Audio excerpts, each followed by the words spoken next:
Mm-hmm. Like so what happened that last weekend? And you guys were traveling together, and it was just you two at this point in time, right? Just us three. Scott Armstrong would jump in every once in a while with us, right? Kind of the three of us, and so you'd meet at the airport for the beginning of a loop. Yeah, I'd fly in from California. He'd fly in from Georgia, and we'd fly into wherever. Let's say we flew into Louisiana, and we'd meet, and then so one of us would get the car, and then we would travel 4 days together, and then we'd drop the car off the airport, and we'd fly our separate ways home for 2 days and right back. And that was for 8 straight months. So this one was a little different because we were close to Georgia. Right. So I ended up staying. We went home, and anytime a wrestler can spend the night in his own bed, he does. Mm-hmm. Whether it's 300-mile drive or a 500-mile drive, mm-hmm. because we're never home in our beds. So we were able to go to his house. And I'd never even seen his house. He moved away from everybody. He moved to the rural part of Atlanta, just so because he was such a loner. He's a lone wolf, mm-hmm. and that he didn't want people to know kind of where he lived and stuff. He had a P.O. box. Really? Yeah, the whole deal. Did you ever go to his house? Yeah. So we went to his house and stayed at his house. And I remember he said, "Hey guys, I'm really private. Please don't tell anybody about my house. You know how it is." Wow. And everything. I was like, "All right, cool, no problem, Chris." So we stayed there, and we. You and Scott? No, me by myself. Okay, you and Chris, gotcha. He and I. So we stayed there that night and got up in the morning, and he, by the time I woke up, he already had steaks and eggs ready to go for us. Mm-hmm. the protein diet, mm-hmm, yeah. ready to go. We were going to work out, and I saw his son Daniel there, and I was the cruiserweight champ at the time, so I gave Daniel the belt. He really wanted to see the belt, so I know that he went to Chris and he said, "Dad, can I?" And so Chris was like, "Ask him. Can I see your belt?" And I was like, "Yeah, of course." So he held the belt. Okay, you're the champ. We put him on him, took pictures with him, the whole deal, and all that. So we went from there and did our loop, did our 4 days together, and then we ended up in North Carolina, Charlotte, I believe, because we ended up seeing an old friend from WCW. Remember Donna Seaman? Yeah. Donna and her sister Deb. We ended up the last night of the loop. We were all getting ready to fly home. We went to go eat with them at night after the show. So we went and just ate and stuff. And I just remember Chris ordering shots, like a tequila. Like, yeah, we're doing a tequila shot. Every once in a while, he'd be like, he never, he'd have a couple beers and that was it. But every once in a while, he'd like, okay, let's do this. And just start drinking. Oh, all right. Or eat a whole cheesecake. Like he never ate a sweet, and then one day he just like eat a whole one. Yeah. Like what are you doing? I'm wanting cheesecake. Yeah. Put the whole thing in his mouth. Yeah. Right? The whole piece. And then laugh. Yeah. So ordering shots. We're doing shots of tequila and stuff, and having a good time. And I was pretty jacked up, So we go to our own room. I go to sleep, and we got to get up in 2 hours to catch his flight. So I'm sleeping, set my alarm and everything. Well, we probably had 8 shots of tequila, a few beers. So next thing you know, I hear the door banging, bam, bam, bam, bam, bam. What the heck is that? Bam, bam, bam, bam, bam. What? I'm like in a dream. What? Well, I go to it. He was like, "Chavo, we got to go." I'm like, "What time is it?" "Oh, man, I slept through my alarm." I never sleep through my alarm, ever. I slept through my alarm. I was like, "Oh, Mike, we got to catch this flight."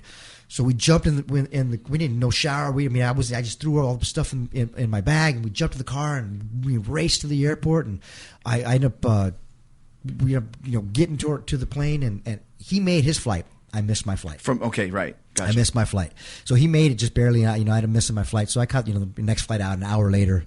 When I landed in my connection, we were in North Carolina. So he went to Atlanta, a 1 hour flight. I had to go to Texas. I think I landed in Dallas. So I get a call from him. "Hey man, just checking up on you. Did you make it okay?" I said, "Yeah, man, I'm okay. Thanks.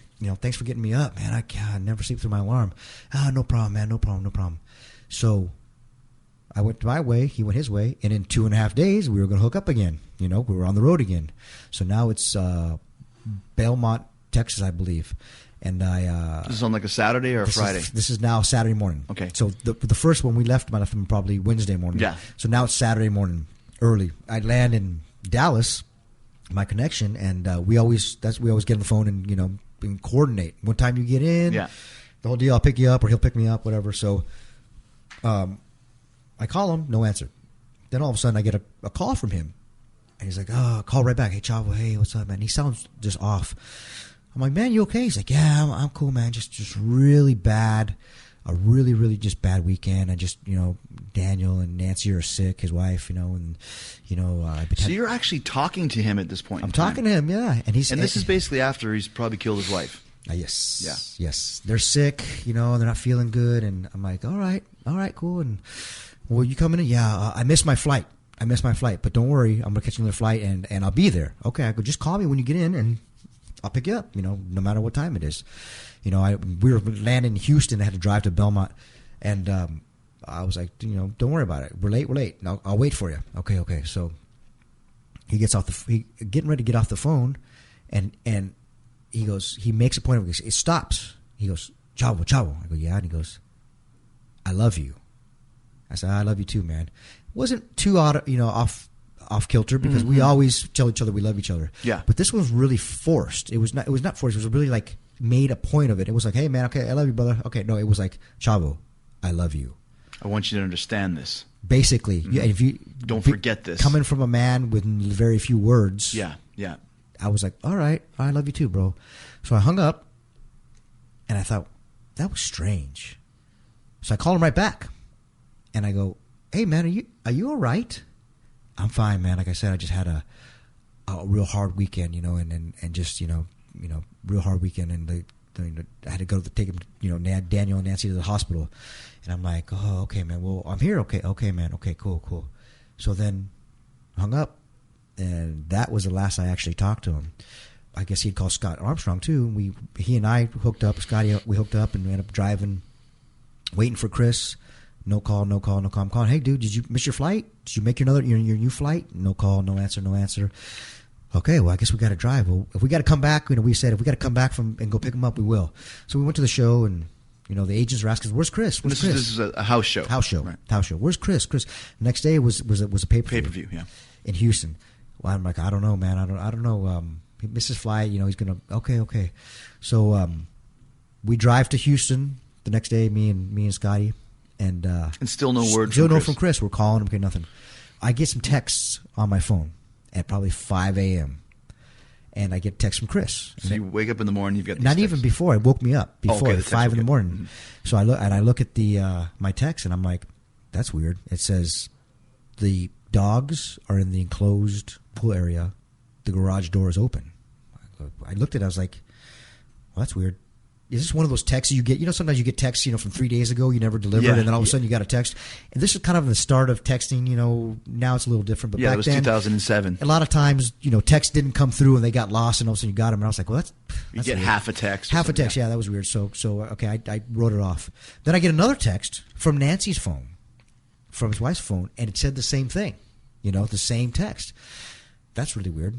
Okay, whatever. I kind of wrote it off. So then I had to get up in 2 hours. So I got up. I look at, I go downstairs to meet Scotty Armstrong, and I look at him. I go, "Did you get anything weird last night happen?" And he goes, "Yeah, I got some weird texts from Chris." I said, "Me too. Did it say this?" He goes, "Yeah." So we call Chris. No answer. God, that's weird. So we go to the pay-per-view. Chris isn't showing up.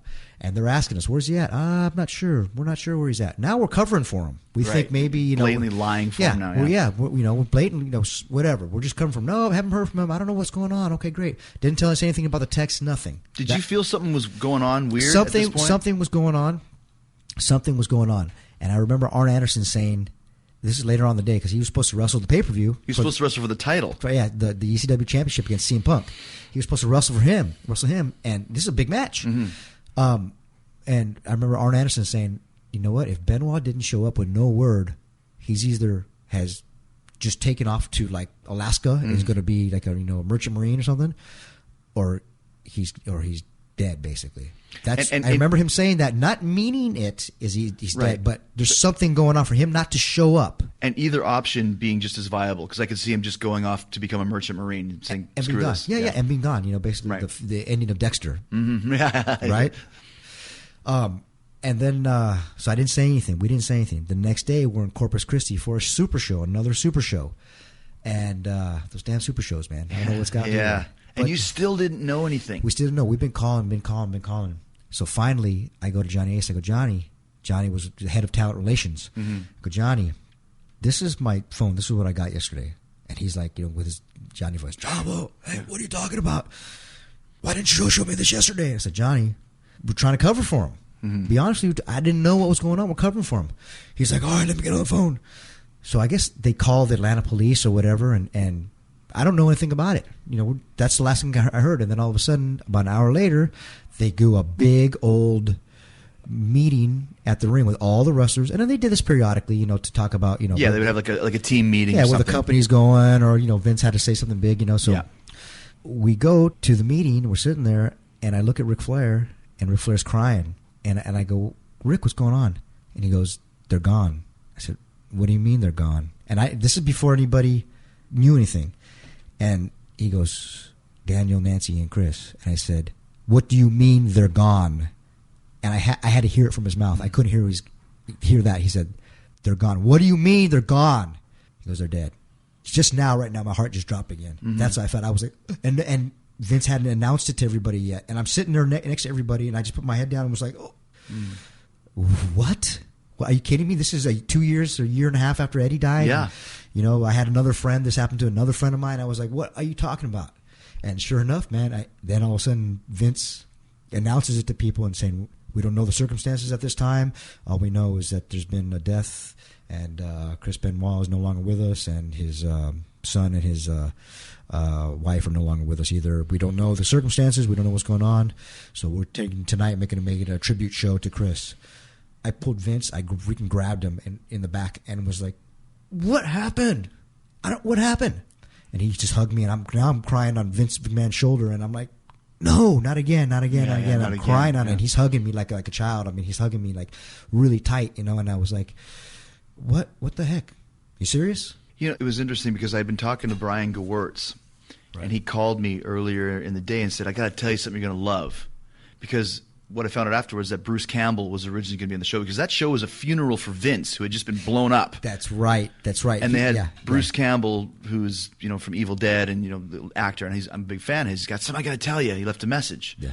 So I went to the gym. I worked out with my son Ash. Yeah. Got back in the car, called him back, and he's like, total change. I'm like, hey, what's going on, man? What do you got to tell me? And he's like, you're not going to want to hear this. And I was thinking, like, you just told me to call you back, right? Yeah. He goes, this is horrible. I was thinking, because he said earlier, I got to tell you something about Vince. Right. And when I talked to him, I thought he was going to say that Vince is going to go on the air and like bury me or something. Like, this is horrible. Like, I didn't know what he was talking about. And then he said the same thing.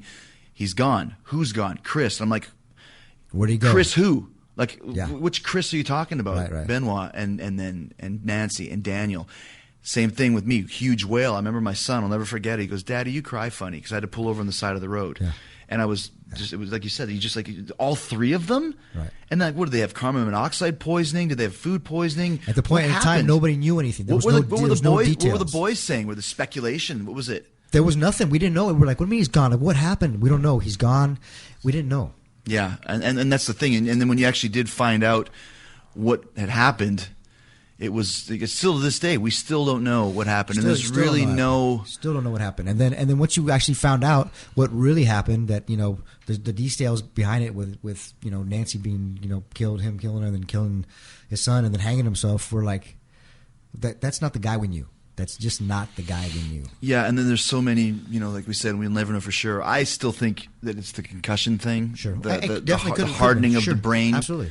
I'm actually going to have Chris Nowinski on to talk to him about it. He's great. He actually studied Benoit's brain. He helped me when I had my big concussion because the doctors didn't know anything. Yeah. They were just like, there was no protocol. It was not like when I tore my bicep, they were like, hey, you get in a sling for 4 months. And this. Right. No, it was like, I go, when can I go back to work? Well, when you feel better. Well, Chris calls me and Nowinski calls me and really, I think, like you said, I think it was maybe one of the first times this had ever happened. And now, with all the research that's been done, if there was symptoms or signs, you would know about it. But back in 2007, I think Chris's case might have been the very first.